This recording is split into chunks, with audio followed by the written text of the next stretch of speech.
الله وبركاته আলহামদুলিল্লাহ সমস্ত প্রশংসা আল্লাহ সুবহানাহু ওয়া তাআলার জন্য যে আল্লাহ সুবহানাহু ওয়া তাআলা আমাদেরকে আজকে লাইলাতুল কদরের রাত্রিতে সালাতুল ইশা জামাত শরীক আদায় করার তৌফিক দান করেছেন। এজন্য আল্লাহ পাক রব্বুল আলামিনের শুকরিয়া আদায় করছি। আমরা সকলে বলি আলহামদুলিল্লাহ। আলহামদুলিল্লাহ। শান্তি বর্ষিত রাসূলুল্লাহ সাল্লাল্লাহু আলাইহি ওয়াসাল্লামের প্রতি আমরা সংক্ষিপ্ত আকারে দরুদ পাঠ করছি। আমরা সকলে বলি আল্লাহুম্মা সাল্লি আলাইহি আল্লাহুম্মা বারিক আলাইহি। সম্মানিত উপস্থিতি, আপনাদের মাঝে একটি চিঠি গিয়েছে, আপনারা বুঝতে পেরেছেন আমি কি জন্য দাঁড়িয়েছি। এর পূর্বে আমরা লাইলাতুল কদরের যে দোয়াটি আছে এটা আমরা পাঠ করে দেই। আল্লাহুম্মা ইন্নাকা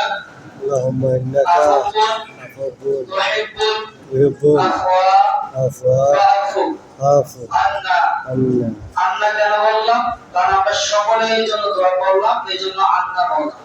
যদি আন্নি বলি তাহলে নিজের জন্য দোয়া হবে, যেহেতু সম্মিলিত করেছি এজন্য আন্না বলেছি। সম্মিলিত উপস্থিতি, আমরা সকলে জানি যে আজকে লাইলাতুল কদরের রাত্রি। লাইলাতুল কদর রাত্রি মানে কি আমরা এই সম্পর্কে এর আগে অনেক আলোচনা শুনেছি।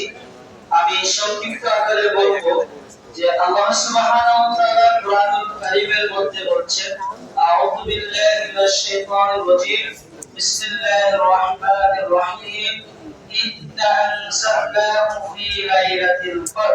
আল্লাহ রাব্বুল আলামিন এই কুরআনুল কারীমকে লাইলাতুল কদরের রাত্রিতে নাযিল করেছেন।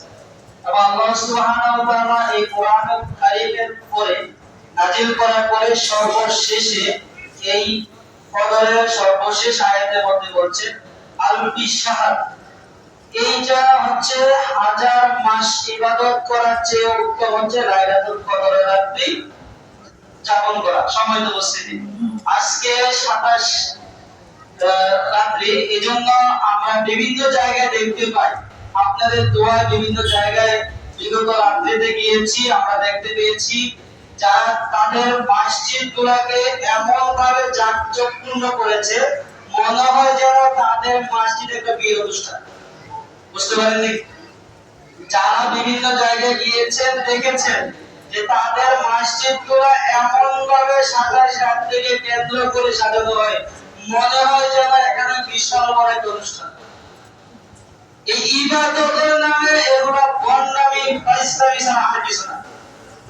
এগুলো হচ্ছে বিদআতি অনুষ্ঠান।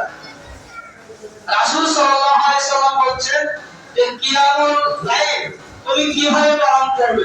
তুমি এইভাবে কিয়ামুল লাইল পালন করবে, তুমি এইভাবে আল্লাহ তাআলার কাছে দোয়া পাঠ করবে যেমনি ভাবে একজন ভিখারি, যেমনি ভাবে একজন পথচারী অন্যজনের সাহায্য চায় একেবারে নম্র এবং ভদ্র ভাষায়। আচ্ছা বলেন তো, আমি যদি কারোর কাছে যে বলি এই আমাকে 10 টাকা দে, দিবে? দিবে না। কেন দিবে না? কারণ আমি তার কাছে চাইতে পারি না। আমি যদি বলি আমি তো অভাবে আছি, আমাকে চাচা 10 টাকা দেন, আমি চান্দিনা থেকে আসার সময় 20 টাকা ভাড়া নেই, আমাকে 20 টাকা দেন, দিবেন না? সুন্দর করে বলতে হবে। এজন্য রাসূল সাল্লাল্লাহু আলাইহি সাল্লাম বলেন তোমরা যখন আল্লাহ সুবহানাহু ওয়া তাআলার কাছে দোয়া করবে এমন ভাবে দোয়া করবে যেন আল্লাহ তাআলার কাছে তুমি একজন ভিখারি ফকির। সম্মানিত উপস্থিতি, আমরা বেশি বেশি দোয়াটা এমন ভাবে পাঠ করব যেন আল্লাহ তাআলার কাছে আমরা একজন ফকির হিসেবে আছি। সম্মানিত উপস্থিতি, আপনাদের কাছে একটা মেসেজ দিয়েছিলাম, সেটা হচ্ছে ইমাম বুখারী রাহিমাহুল্লাহ সালামিয়া মাদ্রাসা। আমি একজন শিক্ষক হিসেবে আপনাদের কাছে দাঁড়িয়েছি, আবার আপনাদের কিন্তু গ্রামের কৃতি সন্তান আপনারা বিভিন্ন জায়গায় দিয়েছেন, আমাদের একটু দিবেন ইনশাআল্লাহ। মা বোনেরা আছেন, যদি আজকে না পারেন পরবর্তীতে ইমাম সাহেবের কাছে দিয়ে দিবেন, আমরা সংগ্রহ করে দেব ইনশাআল্লাহ। এবং আমাদের সঙ্গে হানিফ ভাই আছে, ওদের কাছে দিয়ে দিবেন। সম্মানিত উপস্থিতি, এই রাসূল সাল্লাল্লাহু আলাইহি সাল্লাম বলেন তোমরা যদি জাহান্নাম, একদিন আল্লাহ রাসূল সাল্লাল্লাহু আলাইহি সাল্লাম এক মজলিসে বসে আছে, তখন আল্লাহ রাসূল সাল্লাল্লাহু আলাইহি সাল্লাম বলেন যে তোমরা কি জান্নাত নিতে চাও? তখন রাসূল সাল্লাল্লাহু আলাইহি সাল্লামের কাছে সাহাবীরা বললেন, হ্যাঁ জান্নাত নিতে চাই। তখন রাসূল সাল্লাল্লাহু আলাইহি সাল্লাম বললেন, তুমি যদি জান্নাত নিতে চাও তাহলে তোমার সর্বপ্রথম যে কাজটা লাগবে সেটা হচ্ছে তোমার কালেমায়ে তাইয়্যিবা ভালোভাবে পাঠ করতে হবে। কালেমায়ে শাহাদাতের মর্ম বুঝতে হবে। এরপরে তোমাকে ধীরে থাকতে হবে। এরপরে আল্লাহ রাসূল সাল্লাল্লাহু আলাইহি সাল্লাম বলেছেন যে তোমাকে দান সাদাকা করতে হবে। দান সাদাকা করলে আমাদের অনেক বড় লাভ হয়। বালা মুসিবত বিপদ আপদ থেকে আল্লাহ তাআলা আমাদেরকে হেফাজত করেন। সম্মানিত উপস্থিতি, আল্লাহ সুবহানাহু ওয়া তাআলা যেন আমাদেরকে দান সাদাকা করার যেই আমাদের রিজিক দিয়েছেন, আল্লাহ রাব্বুল আলামিন কোরআনুল কারীমের মধ্যে বলেন, ওয়া মিম্মা রাযাকনাহুম ইউনফিকুন, তোমাদের রিজিক থেকে যা আছে, রিজিক যা দিয়েছি, অর্থাৎ রিজিক যা আমরা কামাই করছি এটা আমাদের না, এটা কে দিয়েছে?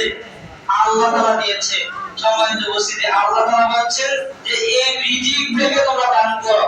আমি বলবো যে আপনারা আমাদেরকে সাহায্য সহযোগিতা করবেন, আমাদের মাদ্রাসার জন্য দিবেন।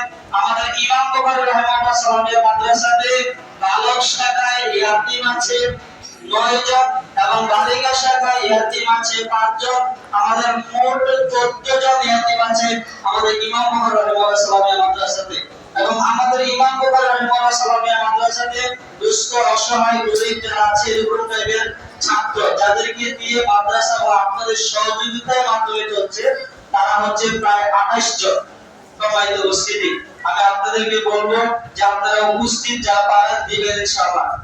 আমি শরীফ কারাকে বলবো যে আপনি একটু দাঁড়িয়ে কালেকশন করেন। মা বোনদেরকে বলবো আপনারা উপস্থিত দিবেন, এবং যদি না পারেন উপস্থিত না এনে থাকেন পরবর্তীতে আপনারা শরীফ হুজুরের কাছে অথবা আমাদের হাদিস ভাই আছে, ইমাম সাহেব আছে, ওদের হাতে দিয়ে দিবেন, আমাদের হাতে পৌঁছে যাবে ইনশাআল্লাহ।